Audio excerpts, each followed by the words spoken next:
welcome back to my channel Learning with Khushbu and I am your friend Khushbu Sharma. So guys, आज की जो हमारी video रहेगी वो ऑल एग्ज़ाम को टारगेट करते हुए हिंदी की वीडियो रहेगी।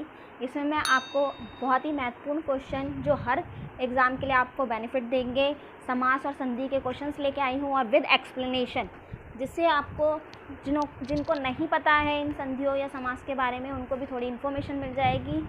ओके, तो प्लीज़ वीडियो को ध्यान से देखिएगा और पूरी देखिएगा। चलिए स्टार्ट करते हैं। चलिए तो देखते हैं फर्स्ट क्वेश्चन है, दिनचर्या शब्द में कौन सा समास है? दिनचर्या शब्द में कौन सा समास है? शब्द संबंध तत्पुरुष समास, अधिकरण तत्पुरुष समास, कारण तत्पुरुष समास या संबोधन तत्पुरुष समास। ठीक है, तो बताइए कौन सा समास होगा दिनचर्या शब्द में? बताइए। देखिए, इस तरीके के क्वेश्चन आपको हर एग्ज़ाम में पूछे जाते हैं। कॉम्पिटिटिव एग्ज़ाम के लिए बहुत ही इंपॉर्टेंट वीडियो रहेगी मेरी। ये जो मेरी हिंदी और जनरल स्टडीज़ की जो वीडियो रहती है वो हर एग्ज़ाम को टारगेट करते हुए होती है और बहुत ही इंपॉर्टेंट क्वेश्चंस मैं लेके आने की कोशिश करती हूँ और विद एक्सप्लेनेशन आपको समझाने की कोशिश करती हूँ। तो प्लीज़ वीडियो को पूरी वॉच कीजिएगा। ओके, बताइए। और अगर आपने अभी तक मेरे टेलीग्राम ग्रुप से नहीं जुड़े हैं तो प्लीज़ टेलीग्राम ग्रुप से जुड़ जाइए, क्योंकि मैं वहाँ पर इसका PDF प्रोवाइड करवा देती हूँ, जिससे कि आपको थोड़ी और इजीली आपको प्रोवाइड हो जाएंगे क्वेश्चंस और आप दोबारा से इसको रिपीट कर सकें, रिवाइज कर सकें। ओके, तो इसका जो राइट आंसर होगा संबंध तत्पुरुष होगा। संबंध तत्पुरुष समास है दिनचर्या में संबंध तत्पुरुष समास है। इसकी चलिए वो देख लेते हैं,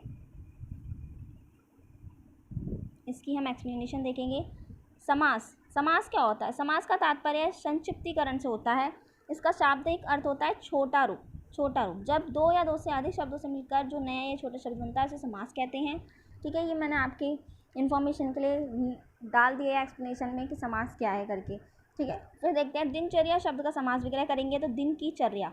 तो इसमें क्या दिख रहा है? हमें संबंध दिख रहा है, संबंध तत्पुरुष होगा। संबंध तत्पुरुष की ये देखिए यहाँ पे डेफिनेशंस भी दे रखी है। इसमें संबंध कारक की विभक्ति का, की, के का लोप हो जाता है। ठीक है, दिनचर्या जब करते हैं तो की का लोप हो गया यहाँ पे, इसलिए यहाँ संबंध तत्पुरुष बना दिया। समझ लीजिए कि किस लिए यहाँ पे संबंध तत्पुरुष बनाया गया है। तो समास पर संबंध तत्पुरुष कहलाएगा। ठीक है, जब हम समास पढ़ते हैं तो उसमें हम सिर्फ 6 टाइप के समास पढ़ते हैं, आप सबको पता होगा। उसमें हम संबंध तत्पुरुष समास नहीं पढ़ते हैं, है ना। ये नाम नहीं पढ़ा होगा हमने, अभी भाव पढ़ा है, द्विगु पढ़ा है, बहुव्रीहि समास पढ़ा है, पर संबंध तत्पुरुष समास नहीं पढ़ा है ना। तो यही होता है कि क्या होता है, यहाँ हम समास बहुत मतलब अलग अलग नाम दे दिए जाते हैं समास को। ये यहाँ पे विभक्ति के अनुसार यहाँ पर संबंध तत्पुरुष नाम दे दिया गया है। तो इन चीज़ों को हमें ध्यान रखना पड़ता है, क्योंकि कोई भी बड़ा एग्जाम हम देने जा रहे हैं, चाहे टीचिंग से रिलेटेड हो चाहे SSC लेवल से रिलेटेड हो, उसमें ना इसी तरीके से घुमा के क्वेश्चन पूछते हैं, मतलब ऐसा समास दे देते हैं जिसका नाम ही हमने नहीं सुना। तो हमें ना इस तरीके से हम इसको रिलेट करके क्वेश्चन को आंसर दे सकते हैं। ओके, चलिए नेक्स्ट क्वेश्चन पे चलते हैं।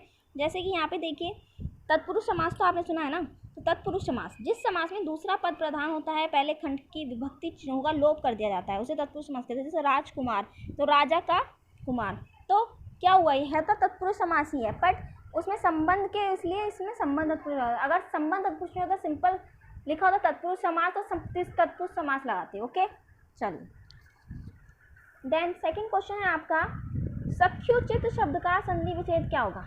सख्युचित शब्द का संधि विच्छेद, सखी प्लस उचित, सखी प्लस यचित, सखी प्लस उचित या फिर सख्य प्लस उचित, क्या होगा? देखिए मैं PDF इसलिए प्रोवाइड करती हूँ कि जिससे कि आपको थोड़ा आसानी हो जाए। तो प्लीज़ PDF को ज़रूर देखा कीजिए, उसको डाउनलोड कर लिया कीजिए। ओके, सख्यु प्लस उचित, देखिए इसमें आधा ख और आधा उ है, सॉरी उ तो पूरा है, तो क्या बनेगा?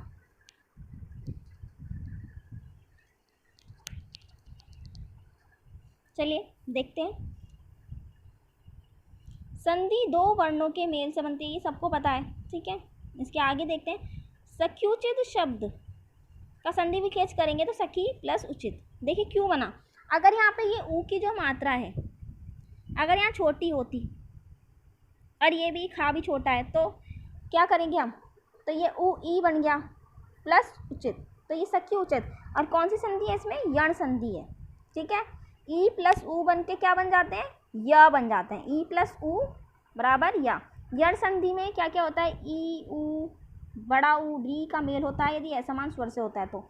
ई को य, ऊ को वा और री को रा हो जाता है, तो ये यण संधि कहते हैं। देखिए किसी एक्सप्लेनेशन के थ्रू आपको, जिनको नहीं पता होगा कि संधि क्या, यण संधि क्या होती है, व्यंजन संधि क्या होती है, तो यहाँ पे आपको समझ में आ जाएगा। ओके, मेरा मेन मोटिव एक्सप्लेनेशन का यही होता है कि बताने को मैं आपको आंसर बता के सीधे आगे बढ़ सकती हूँ, बट मेन मोटिव मेरा एक्सप्लेनेशन का यह है जिससे कि आपको, अगर किसी को नहीं पता है तो उसको समझ में आ जाए। ठीक है, इसलिए मैं एक्सप्लेनेशन अटैच करती हूँ इसमें, वरना सिर्फ मैं क्वेश्चंस भी आपको प्रोवाइड कर सकती हूँ। ओके, चलिए। निम्न में से दीर्घ संधि युक्त पद कौन सा है? अब दीर्घ संधि पूछा गया आपसे। दीर्घ संधि देवेंद्र, सूर्योदय, दैत्यारी या फिर महर्षि, कौन सा होगा? दीर्घ संधि पूछा है आपसे, दीर्घ संधि।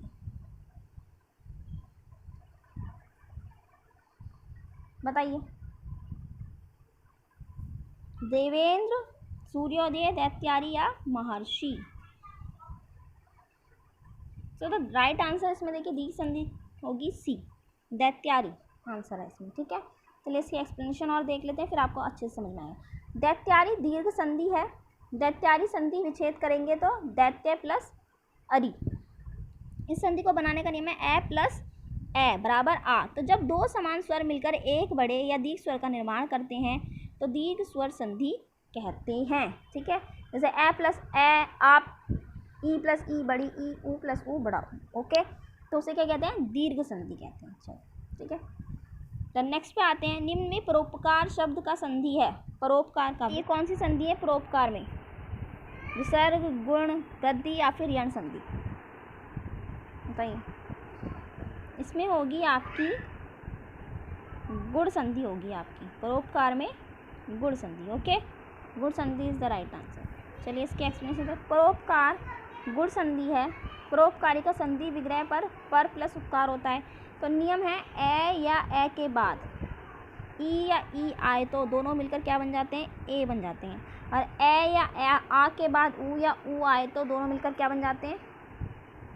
ए तो बड़ा ऊ बनते हैं, जो भी है।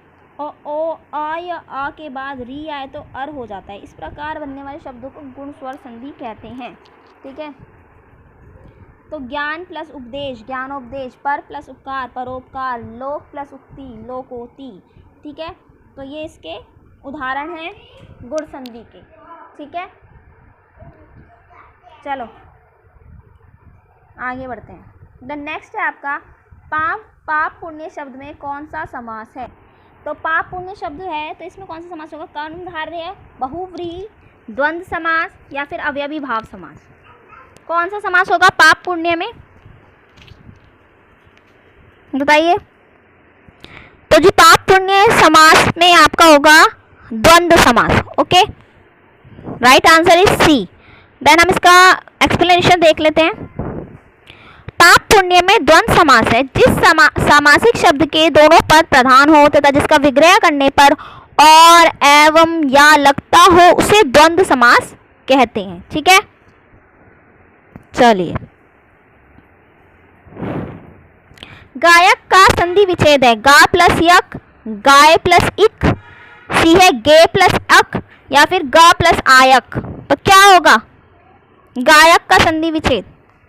सो the right answer is C, गे प्लस अक। और गे प्लस अक, ये देखिए कौन सी संधि होती है, जरा बताइए। इस तरीके का क्वेश्चन भी पूछ लिया जाता है। कौन सी संधि लग रही है इसमें? चलिए एक्सप्लेनेशन में बताते हैं। गायक में गे प्लस अक, इसमें आयादी स्वर संधि है। इस संधि को बनाने का नियम ए प्लस आ बराबर आए प्लस आ है। ओके, चलिए नेक्स्ट है यथाशक्ति में समास है। ये तो बहुत ही इजी है, सभी को पता होगा, जहाँ तक मुझे लगता है सभी को पता होना चाहिए। यथाशक्ति में समास है अवयवी, तत्पुरुष, द्विगु, कमधारय। चलिए तो इसका सीधे एक्सप्लेनेशन पे चले जाते हैं। यथाशक्ति के अनुसार इसमें यथा एक अवयव है, अतः ये अवयवी भाव समास का उदाहरण है। यथा कर्म, यथाशक्ति। ओके, क्योंकि ये काफ़ी ईजी है, यथा से तो बहुत ही आसानी से आप समझ जाएंगे कि ये कौन सा समास। चलिए, देन संविधान का संधि विच्छेद क्या है? सम प्लस विधान, सम प्लस विधान, ये जब लग जाता है तो वो आधा आधा बन जाता है, समझ लीजिएगा। सन प्लस विधान या फिर सन प्लस विधान, क्या होगा बताओ, कौन सा होगा? संविधान का संधि विच्छेद क्या होगा? चलिए देखते हैं। संविधान का संधि विच्छेद है सम प्लस विधान। व्यंजन संधि है ये, व्यंजन का व्यंजन से अथवा किसी स्वर से मेल होने पर जो परिवर्तन होता है उसे व्यंजन संधि कहते हैं। ओके, देन नेक्स्ट है समास के कितने ही भेद हैं? ये तो बहुत ही इजी पड़ता है आप सबको, 3, 2, 8, 6। तो राइट आंसर इज 6। समास के 6 भेद हैं। कौन कौन से? तो ये देख लीजिएगा नाम, जिनको नहीं पता है उनके लिए मैंने ये एक्सप्लेनेशन दी है। अव्ययभी, तत्पुरुष, कर्मधारय, द्विगु, द्वंद्व और बहुब्रीहि। तो देखिए तत्पुरुष है जो हमारा सबसे पहला क्वेश्चन था, संबंध तत्पुरुष। तो इसी तरीके से चेंज करके विभक्ति के रूप में दे सकते हैं। तो आप जरा कंफ्यूज मत हो जाइएगा, फिर सिर्फ विभक्ति देखिएगा कौन सी लग रही है तो आपको समझ में आ जाएगा। ओके, चलिए। तपोवन शब्द में कौन सी संधि है? स्वर संधि, व्यंजन संधि, विसर्ग संधि या इनमें से कोई नहीं? तपोवन, तपोवन कौन सी संधि होनी चाहिए? जैसे ऐसे नहीं समझ में आता वर्ड तो ना उसकी संधि विच्छेद करके देख लिया कीजिए, तो थोड़ा इजी पड़ जाता है संधि समझने में। और अगर आप चाहते हैं या कोई भी बच्चा है जिसको संधि या समास का पूरा प्रोसेस नहीं पता है या नया है और प्रैक्टिस कर रहा है, स्टार्टिंग कर रहे हैं अभी, तो प्लीज़ मुझे कमेंट कीजिएगा। आप चाहेंगे तो मैं संधि और समास पे एक वीडियो नोट्स प्रोवाइड कर दूंगी या फिर आपको वीडियो बना के दे दूंगी उसके कंटेंट की, संधि और समास के, क्योंकि ये बहुत ही इंपॉर्टेंट है, हर एग्ज़ाम के लिए बहुत ही ज़्यादा महत्वपूर्ण है ये। तो इसलिए मैं आपको नोट्स प्रोवाइड कर दूंगी या फिर वीडियो बना दूंगी। बस आप कमेंट्स कीजिएगा, कमेंट करेंगे तो आपको सब कुछ प्रोवाइड हो जाएगा, कमेंट नहीं करेंगे तो कुछ भी नहीं मिलेगा, क्योंकि पता ही नहीं चलता ना मुझे कि आपको क्या चाहिए, किस चीज़ में आपको, किस सब्जेक्ट में आपकी रुचि है, या फिर आपका कौन सा कंटेंट आपका कमज़ोर है, तो मैं उस पर आपका वर्क करूँ। ओके, तो चलिए आंसर क्वेश्चन क्या था? तपोवन शब्द में कौन सी संधि है? तो एक्सप्लेनेशन देख रहे हैं। तपोवन की देखिए संधि विच्छेद पहले तो ये है, ठीक है। यह एक विसर्ग संधि है क्योंकि विसर्ग के साथ स्वर या व्यंजन की संधि को विसर्ग संधि कहते हैं, जैसे तपोवन, निरंतर। ओके, तो देख लीजिएगा। चलिए बस आज के लिए इतने ही क्वेश्चंस थे। ऐसे ही मैं आपको वीडियो प्रोवाइड करती रहूँगी। Hindi content, general study and psychology की भी हमारी सीरीज़ चल रही है। अगर आपको कोई भी, ये तो मेरे अपने हिसाब से मैं सीरीज़ चला रही हूँ, अगर आप में से कोई भी ऐसा है बच्चा है या फिर ऐसा कोई स्टूडेंट मेरे से जुड़ा है जिसको किसी भी सब्जेक्ट में कंटेंट से रिलेटेड प्रॉब्लम है, हिंदी हो, इंग्लिश हो या फिर ये सोशोलॉजी हो, साइकोलॉजी हो या फिर जीएस का कोई आप पर्टिकुलर टॉपिक में से पढ़ना चाहते हैं, कंटेंट जानना चाहते हैं, तो मुझे बताइएगा, मैं कंटेंट पे भी वीडियो प्रोवाइड कर दूंगी। क्योंकि मैं देख रही हूँ बच्चों का ज़्यादा इंटरेस्ट क्वेश्चंस में होता है, इसलिए मैं क्वेश्चंस लेके आ रही हूँ। अगर आपका इंटरेस्ट कंटेंट में होगा, आप चाहेंगे कंटेंट की भी मैं वीडियो प्रोवाइड करूँ, तो मैं आपको कंटेंट की भी वीडियो प्रोवाइड कर दूँगी। बस प्लीज़ कमेंट कीजिए, कमेंट करेंगे और ज़्यादा से ज़्यादा जुड़िए मेरे से। जो बच्चे देख रहे हैं मेरी वीडियो को या जो मेरे फ्रेंड्स मेरे को देख रहे हैं, तो प्लीज़ मेरी वीडियो को शेयर कीजिए, ज़्यादा से ज़्यादा लोग तक पहुंचाने की कोशिश कीजिए। Okay, and please learning with Khushbu को सब्सक्राइब कीजिए, लाइक कीजिए एंड बेल आइकन को प्रेस ज़रूर कीजिएगा नोटिफिकेशन के लिए। Okay, bye, thank you.